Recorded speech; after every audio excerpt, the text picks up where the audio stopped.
Hazreti Resul-i Ekrem ve Nebi Muhterem sallallahu aleyhi ve sellem Efendimiz Hazretlerinin aziz, pak, münevver, mutahhar ruh şeriflerine salavat şerifi getirenlerin ahir ve akıbetleri hayrola. Âl-i ezvacı, tahiret evladı Resul-i Sahib-ul efendilerimizin, sair enbiyazem ve Resul-i Fazırat'ın ervah şeriflerine, Pirimiz Bilal-i Habeş radıyallahu anh Efendimizin, mihmandar-ı Resul-i Kibriya, Eyüp Sultan Halid bin Zeyd Ebu Eyyub el-Ensar radıyallahu anh, Şah Mürşidan, Şeyh Hacı Muhammed Bahattin Şah Nakşibendi el-Buhari, Mevlana Celaleddin el-Rumi, Mevlana Ziyaüddin Halid el-Bağdadi, Sahib-ul Zaman, Kıblet-i İslam, Şeyh Mevlana Muhammed Nazım Adel el-Hakkani, Kaddesallahu esrarhum hazıratın ervahi için, Hademül Haremeyn-ü Şerifeyn, Yavuz Sultan Selim Han, Ebul Fetvel Mehazi Fahsi Sultan Mehmet Han ve Serdar-ı Hakan Sultan Abdülhamid Han cennet mekan, Firdevs-i Aşiyan hazıratın ervahine ve amr-i inayetine, alel husus bu caminin banisi Sahib-el Hayrat ve el Hasenat, Sahib-ül Şeyh Abdulkerim el Kibrisi Rabbani Hazretlerinin ve bugüne kadar içerisinden gelmiş geçmiş imam müezzin kayyum cemaatinin ve kahve ehli ivan ervahı için, Allah rızası için El Fatiha. Euzubillahimineşşeytanirracim. Bismillahirrahmanirrahim. İnnallâhe ve melâiketehu yusallûne alen-nebi. Ya eyyühellezîne âmenû sallu aleyhi ve sellimû teslîmâ. Allahümme salli ala seyyidina Muhammedin ve ala ali seyyidina Muhammed. Allahu Ekber, Allahu Ekber. Allahu Ekber, Allahu Ekber. Eşhedü en la ilahe illallah.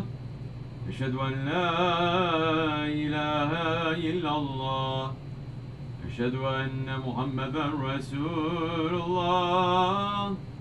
Eşhedü enne Muhammeden Resulullah.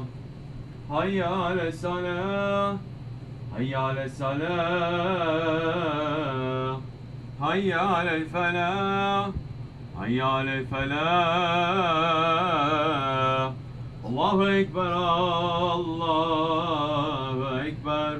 La ilahe illallah. La ilahe illallah seyyidina Mevlana Resulullah sallallahu aleyhi ve sellem. Elhamdülillah. Elhamdülillah. Elhamdülillahi Rabbil alemin. Ve salatu ve selamu ala Resulina Muhammedin ve ala alihi ve sahbihi ecma'in. Nehmedullah Teala ve nestağfiru ve eşhedü en la ilahe illallah vahdehu la şerike leh. Ve eşhedü enne seyyidina Muhammeden abduhu ve habibuhu Resulüh sallallahu aleyhi ve ala alihi ve ezvacihi ve sahabeyi tabi khulafe raşidin mahadin min ba'di. Üzerine Teala tahkik. Üzerine alameti khulafe Resulü ala tahkik. Umarul müminin Hazreti Ebu Bakr, Umar, Osman ve Ali ve ala bakir sahabe tabi'in ridvanullah Teala aleyhim ecma'in. Ya yuhal mu'minul hazirun. Yetkullah Teala ve te'innallaha mellezine tekavellezine hum muhsinun. Elhamdülillahi Rabbil alemin. Ve salatu ve selamu ala eşrafil enbiya ve mursalin. Seyyidina Mevlana Muhammedin ve ala alihi ve sahbihi ecma'in. All praises are due to Allah, Lord of the universes. All praises are due to Allah who says in the Holy Quran, Bismillahirrahmanirrahim, Taha, we have not revealed unto you, Ya Muhammad alayhi salatu wasalam, this Quran that you should be distressed, but as a reminder for him who fears, a revelation from him who created the earth and the high heavens, the beneficent one who is established on the throne. Unto him belongs whatsoever is in the heavens and whatsoever is in the earth and whatsoever is between them and whatsoever is beneath the soil. And if you speak along, then truly he knows the secret thought and that which is even more hidden. Allah, there is no Allah except him. His are the most beautiful names. Sadaqallah al-Azim. And may all peace and blessings be upon Hazrati Taha, Hazrati Yasin, Sayyidina Muhammad alayhi salatu wasalam. Hazrati Abdullah ibn Mas'ud radiallahu anh said, when you send salawats upon the Holy Prophet alayhi salatu wasalam, then make your salawats upon him to be excellent. Maybe they will be presented to him. So say, Ya Allah, send your prayers, your mercy and your blessings upon the master of the messengers, the imam of the people of taqwa, the leader of the good, the messenger of mercy. May peace and blessings be upon him and upon his noble family and his blessed companions, especially upon the four Khulafa Rashidin, Hazrat Abu Bakr Siddiq, Hazrat Umar al-Faruq, Hazrat Osman al-Ghani and Hazrat Ali al-Murtaza, and all those who follow them until the last day. May peace and blessings be upon Mashayikh of the most distinguished Nakşibendi way. May peace and blessings be upon the noble Padishahs of the Devlati Aliyah. May peace and blessings be upon all those who follow them until the last day. Amin. Ya ayyuhal mu'minun, O believers, the days of Eid are now past. The days of Ramazan have passed. Our enemy that was chained up has now returned to his work. When the enemy enters the Maidan, the soldiers do not sit to relax and drink tea. The soldiers pick up their weapons and make themselves ready. The soldiers will try to understand the strategy of this enemy that is coming now. The soldiers, they pick up their weapons, they make themselves ready because Shaitan has returned. Ramadan should have given the believers enough ammunition to fight against the Shaitan. But today's Muslims, 21st century Muslims, Facebook Muslims, Instagram Muslims, social media Muslims, they did not use Ramadan as a time to put more locks on the door of their heart to keep Shaitan out. But you can see we are doing everything we could to pry the door open so that we could return to our comfortable, shaitanic, normal lifestyle.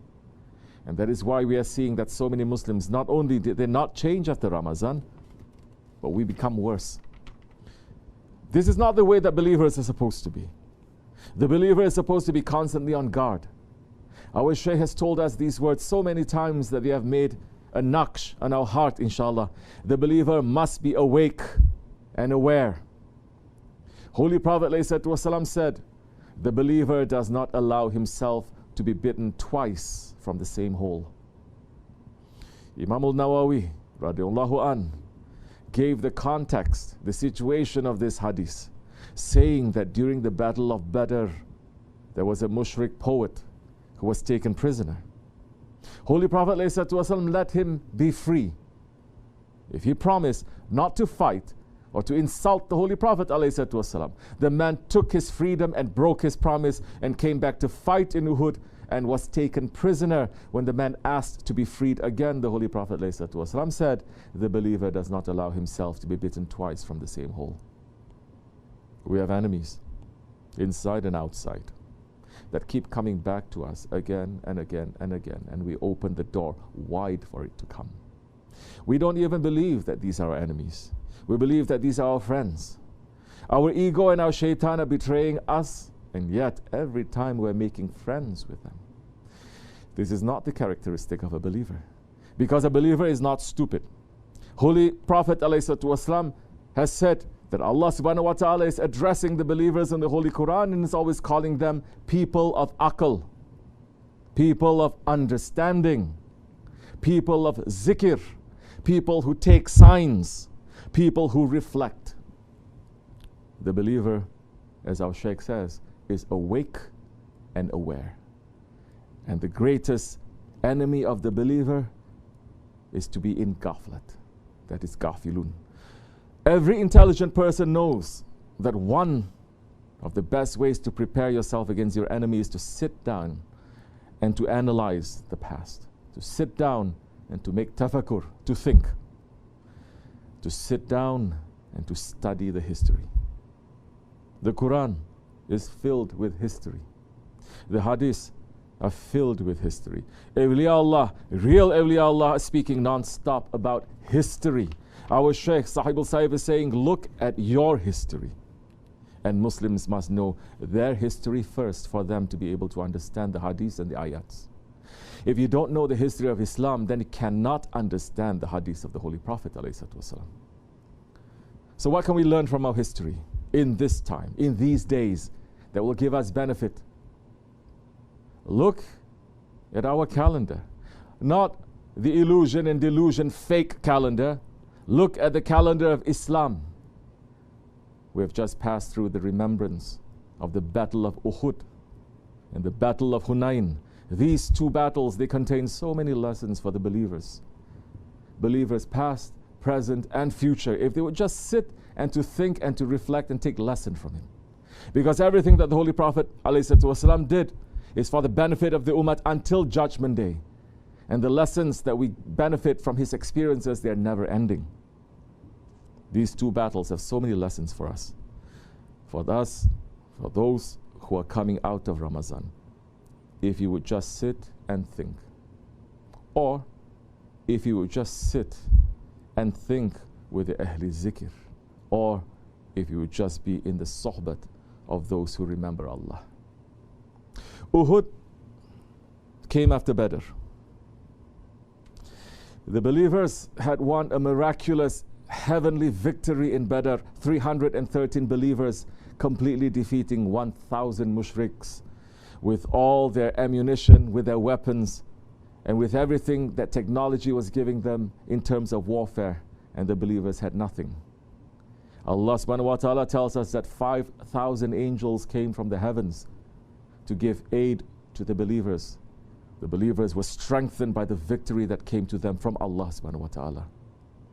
And with that strength, they found out later that the unbelievers were returning to take their revenge. The leaders of the Quraysh and even their women were marching to Medina to avenge their loss at Badr.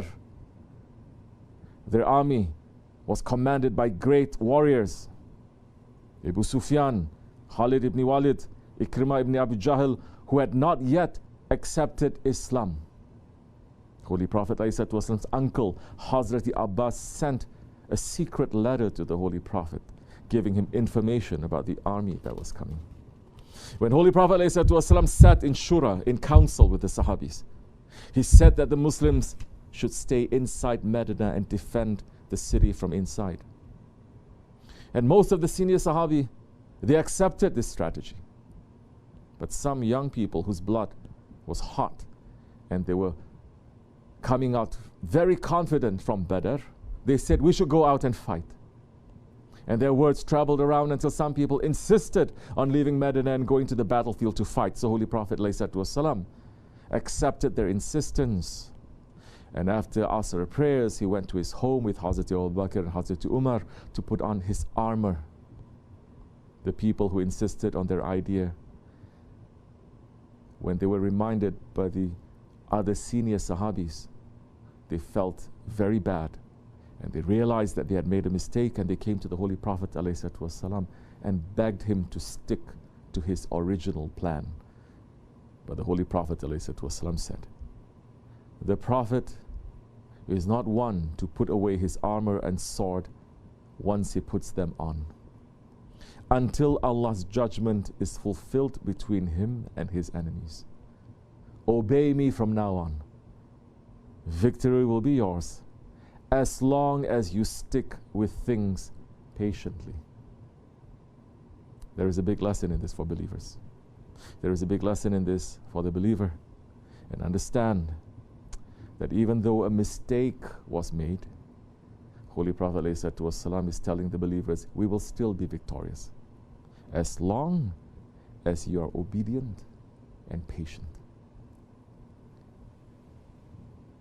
Amanna wa sadaqna. And the words of the Holy Prophet ﷺ, they are true.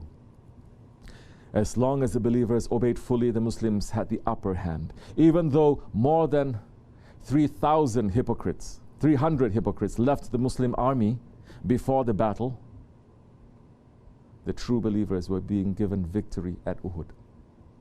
The Muslims struck down all the flag bearers of the Quraysh. The idols that the Quraysh had brought with them fell to the ground and they were destroyed. Even the women who came to make fitna on the battlefield, they were running away. The 600 Muslims on the battlefield were becoming victorious over the 3,000 mushriks. The Muslims were chasing the unbelievers off the battlefield, and it was in this moment, this critical moment, when the Muslims thought that victory was given to them, when they turned their eyes for just a millisecond, that disaster happened. Some people went on the battlefield to start collecting the ganimat, the spoils of war. And from the 50 archers who had been placed on the hill by the Holy Prophet ﷺ, who had been told by the Holy Prophet ﷺ, do not leave this place. If you see us defeating the enemy, don't leave this place. If you see the enemy defeating us, don't even come to help us. Don't leave this place. Those same archers, they thought the battle was over. They thought the fighting was finished. Majority of them came down, and a small group stayed and said, this is not the Prophet's order. We should stay. But most of them went down to take some of the spoils. Only 10 archers remained on the hill. And Khalid ibn Walid saw an opportunity and he took it. The last 10 archers, they were martyred, and Khalid ibn Walid opened a path for the mushriks to re-enter the battlefield. Because the archers were gone, there was no one left to stop the cavalry. What were the consequences of that one mistake? Hazrat Hamza was sacrificed. Hazrat Hamza was martyred, and his blessed body was mutilated, and it broke the Prophet's heart. 70 Muslims were martyred, and most of all, the Holy Prophet ﷺ was attacked. While so many were running away from the battle in panic, a disbeliever threw a rock at the Holy Prophet ﷺ's face, which made him fall down and bleed and made his chainmail dig into his teeth. The rumor then started that the Holy Prophet was martyred.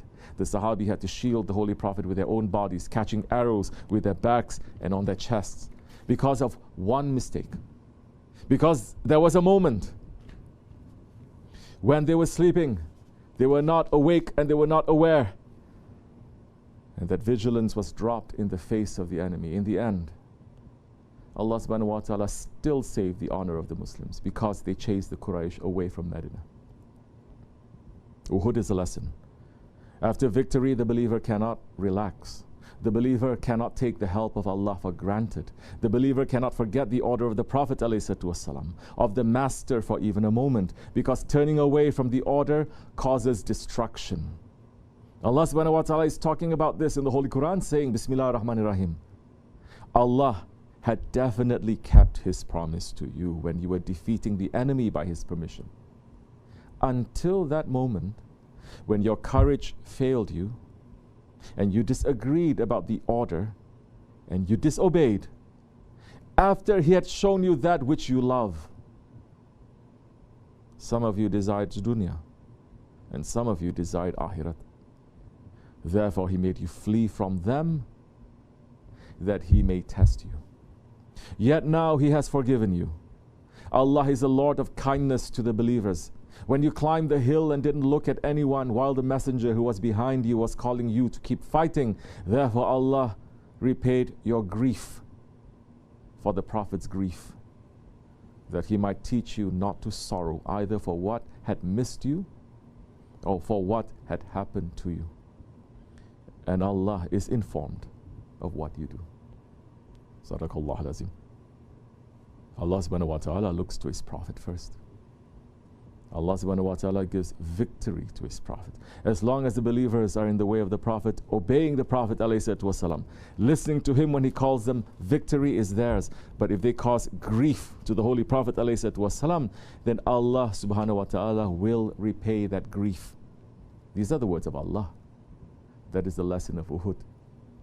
But understand, because of His love to the Prophet ﷺ and the Prophet's love to the Sahabe-i-Kiram, Allah quickly says that He is the Lord of kindness and He forgives them all. Because up till today, there are groups of people calling themselves Muslims who take this battle to say, you understand, most of the people who are fighting in this battle, they are munafiqs.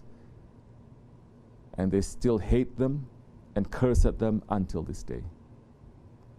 Allah is saying through the Holy Prophet ﷺ, who said, don't curse at my Sahabis. If you curse at my Sahabi, it is the same as you curse at me. If you curse at me, you're cursing at Allah. And Allah and His angels will curse at you. So we are passing the Battle of Hunain's commemoration. In Hunain, there was a great lesson. Hunain happened on the opposite side of the history of Sirah. After the Holy Prophet ﷺ had conquered Mecca, and after all of Quraysh had become Muslim, he ﷺ gave the order to fight the tribes of Hawazin and Thaqif, who were gathering to attack the Muslims. Holy Prophet ﷺ led the army seated on his mule called Duldul. The army of Hazrat Muhammad ﷺ was 12,000 strong, 2,000 of Mecca and 10,000 of Medina. The enemy was 20,000. Some trusted in their numbers and said, we cannot be defeated because of small numbers today. Holy Prophet ﷺ did not like these words. The battle began at dawn. As the Muslims descended into the valley in the darkness, they saw the enemy soldiers appear from nowhere. Arrows rained down upon the Muslims. The scene was chaotic. The army began to break and flee. Only around 100 believers stayed around the Holy Prophet ﷺ, who called out, "O people, where are you going? Come to me. I am Rasulullah. I am Muhammad ibn Abdullah." In the battlefield, horses and animals were crashing into each other in the darkness. Holy Prophet ﷺ was in the center, atop the Duldul, calling the people back to courage. Holy Prophet ﷺ told his uncle Hazrat Abbas, whose voice was powerful, to call out and say, "O Ansar, O you who gave bayat to Rasulullah under the Samra tree, where are you?" When the strong voice of Hazrat Abbas was heard, people woke up. They said, "Where are we going? Where are we leaving to?" The believers came back to the battle. When Holy Prophet ﷺ saw the army gathering its strength again, he stood on the stirrups of Duldul and called out, "Now the oven is heated. Now the war has become hot. I am Rasulullah, and this is no lie." And he ﷺ called out, "Ya Rabbi, I ask you for your promise. Definitely, you don't want them to beat us." And he picked up a fistful of sand and threw it, saying, "May their faces be black." The enemy army broke, the angels came to help, and victory was given. And what did Allah subhanahu wa ta'ala say about this battle? He talks about Hunayn in Surah Al-Tawbah, saying, Bismillah ar-Rahman ar-Rahim, Allah has given you victory on many maidans. And on the day of Hunayn, when you rejoiced over your great numbers, but it didn't help you at all. And the earth, as wide as it is, was narrowed for you. Then you turned back, fleeing. Then Allah sent His peace of reassurance down upon His messenger and upon the believers, and sent down soldiers you couldn't see, and punished those who disbelieved. Such is the reward of the disbelievers. Then afterward, Allah will accept the tawbah of whom He wills, for Allah is forgiving, merciful. Sadaqallahu al-Azim. The victory is not in numbers, or in horses, or in armor, or in swords. Victory is with Allah and the Prophet. Allah subhanahu wa ta'ala gave victory in Badr when the believers were armed with sticks. And it was Allah subhanahu wa ta'ala who showed the believers in Hunayn that their victory did not come from themselves. It came only from Him. And it came only with obedience and patience to the Prophet ﷺ. The history of Islam does not end when the Holy Prophet ﷺ was veiled. Nor does it end with the Khulafa Rashidin. The history of Islam is 1400 years. And the history of Islam will continue until Judgment Day. And the awliya and the salihin who came before us, they took the lessons of the Holy Prophet and the Sahabi and the Tabi'in, every generation, very, very, very seriously.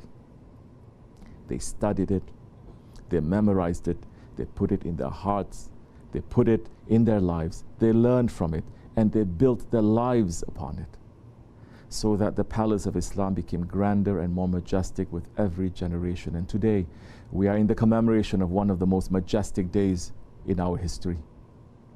A day that took the lessons of Badr, of Uhud, of Hunain, and brought out the fruit of those lessons. A day that was prophesied by the Holy Prophet ﷺ, that was sought out by so many Muslims. But the crown of that hadith was given to only one man, Sultan Mehmed Fatih Khan, Jannat Makan. Bismillah ar-Rahman ar-Rahim.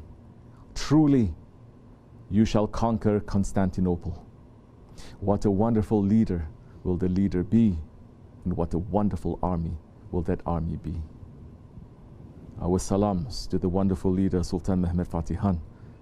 Our salams to the wonderful army, Askari Mansur and Muhammadiyah.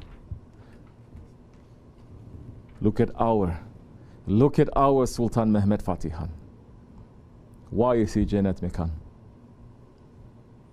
Why is his abode, his place, Jannat? He took one word of the Holy Prophet ﷺ, one hadith, and he made that hadith the purpose of his existence. Once Haji Bayram Ali Hazrat Ali went into the masjid and saw a little boy writing in a notebook.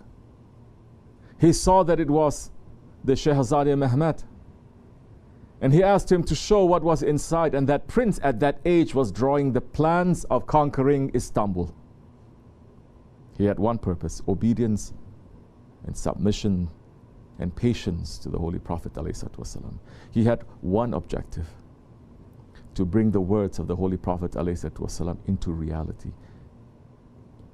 He was 23 years old. 23. He was ready to move the mountains to get Istanbul. He was ready to empty the oceans to get Istanbul. He brought the ships over the mountains to get Istanbul. Either I will take Istanbul or Istanbul will take me. This is not just words. This was his wasifa. Our Shaykh is talking about him and what he did, saying, we're looking back 567 years ago today. 567 years ago today, a man was just 23 years of age. He conquered Istanbul. Istanbul is a city that became Islam. Where is the Islam was the greatest. He ran after that. He didn't run after conquering the city. He ran after that aim. What was that aim? Because Holy Prophet ﷺ said, whoever is going to conquer this city, he is the greatest general that ever came. His army is the greatest army. And from the word that Holy Prophet ﷺ said, from that time until reaching to his time, 1453, the Muslims, they did not sit. They didn't rest. They didn't relax. Because they said, yes, we are living Islam, but there is something that we got to do beyond this. Understand, he was a man just like you and me. He was eating and drinking. He was feeling the pain. He was enjoying things. He was a man. But he had an aim. And his aim was, I'm going to run to get this city. Even if I don't, at least I will be in that book too that I tried. So he did his best. And Allah subhanahu wa ta'ala's rahmat and mercy reached to him and he conquered. Shaykh Maulana is also talking about the greatness of our Sultan Mehmed Fatih Khan and what he did, saying, Istanbul was conquered. And from then on, Istanbul became Islambul, the abundance of Islam. Became the honorable and enormous, respectable and glorious maqam of the Khilafat, the homeland of the Khalifa. It became the exalted throne of the Khalifa. The one who conquered it was Sultan Mehmed. Heaven is his station. He gave the honor to Istanbul. The Prophet ﷺ promised him for 700 years Istanbul was the Darul Khilafat, the honorable and glorious center of the Khalifa, capital and sultanate of the Khalifa, of the Caliph and their homeland. Since 1453, accordingly 600 years ago, that place became the Darul Khilafah, the palace of the Khalifa, his center and capital city of Khilafat. Without the Khalifa, can you have unity? Is this the place of the Khalifa? What did you do with the Khalifa, oh you Turks? Ask them. You were given the greatest honor, and you sent out of your country the biggest honor given to you. You sent them away from the lands that they conquered with their swords. Will Allah subhanahu wa ta'ala give you honor? Go ahead, oh Shah Merdan. the people are so ignorant like this now. This is all they want. Ask, search for the Khalifa. Without the Khalifa, Friday prayers is not valid. Eid is not valid. Without the Khalifa, no fatwa can be carried out. Friday khutbah is given under his name. Without mentioning the Khalifa's name, there cannot be a khutbah. Without the Khalifa, Friday prayer isn't valid. Eid is not valid. Ramazan is not valid. The khutbah is not valid. May Allah bless our ancestors and our holy grandfathers. May they rest in paradises. Those opposing them, may their graves be hellfire. These are the words of Sultan al-Awliya. Take it seriously. O believers, Badr, Uhud, Hunain, the Fatih of Istanbul, all came to bring the unity of Islam, the ruling of Allah. All came to bring an end to tyranny. All came to bring an end to zulm and to zalims. All came to bring adalat and justice. All came to bring the shadow of Allah on this earth. The believer must be concerned with this. The believer who is not concerned with this, he is with Shaitan. He is with Dajjal. Listen to Shaykh Effendi, listen. Listen to the Ottoman Sheikh. Istanbul is going to be conquered again. And the Holy Prophet ﷺ is saying, Rome is going to be conquered a second time. Do you know what kind of work you are going to do in it? Are you preparing yourself for that? Or are you living lifestyle heedlessly and daydreaming and night dreaming and daydreaming and night dreaming? Wake up. We must wake up to our own selves. The first thing is we have to live Islam on ourselves. Then we have to run after rising Islam up. Islam is up, we have to put the support underneath. Today's Muslims, no, they're not doing it because they are running.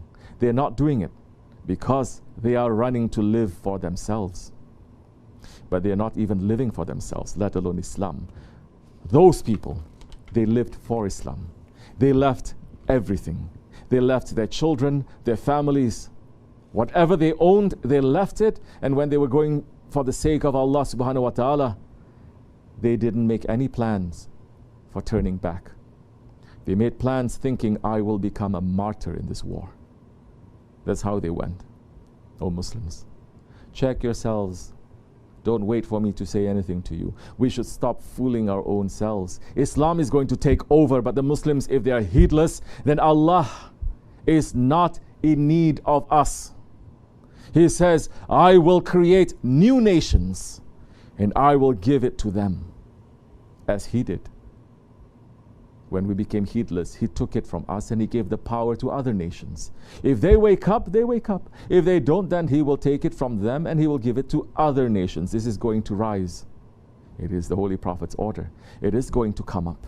It is impossible to go down. We have to look what we are doing in it, how we are preparing ourselves and how we are making ourselves ready in that way. Not to be heedless 24 hours. Everyone is waiting for Mahdi alayhi salam. Everyone is waiting for Mahdi alayhi salam. But 24 hours, people are heedless.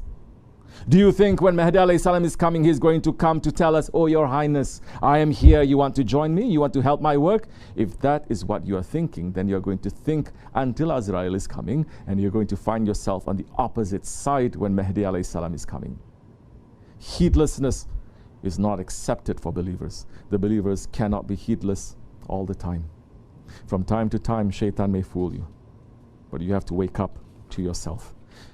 If necessary, you have to punch yourself. You have to punish your own self to wake up from that heedlessness. It doesn't matter what is your age. It doesn't matter how tired you are. You have to be in an awakening station. May Allah subhanahu wa ta'ala put us in an awakening station. May Allah light our hearts on fire with ashq, with an ashq that can move mountains, with an ashq that brings angels to the earth, with an ashq that pulls His pleasure and the pleasure of His Prophet and His friends. Listen to this. Listen to this love letter, love words. Let's taste this love and listen to the words of Fatih Sultan addressing to his beloved, alayhi salatu wassalam. He writes this to the Prophet. Your face shines like the Eid moon. Your hair is as black as the night of ascension. Your dimples are the hands of Musa. Your lips are the breath of Isa. Ya Muhammad alayhi salatu wasalam. Allah gave you this beauty. Never has He painted a beauty like yours. If they crown me with the wealth of the universe, and if they give me the chance to sit atop the throne, even if they start to call me Sultan, I will never go away from your door. May Allah raise His station. May Allah make us to wake up. May Allah give us a fraction of their ashq. May Allah make us to live and to die with this ashq. And may Allah raise us on Judgment Day with the ashq and with our Shaykh and all who love them. Ameen. Astaghfirullah. Astaghfirullah. Astaghfirullah. Azim. La ilaha illa wa qayyum wa atubu ilayh. La ilaha illallah wahdahu la sharika lahu lahul mulku wa lahul hamdu la ilaha illallah wahdahu la ilaha illallah wahdahu Subhan Kudusun Rabbina Subhan Kudusun Inna dinna inna Allah al-Islam. Amin. Bismillah.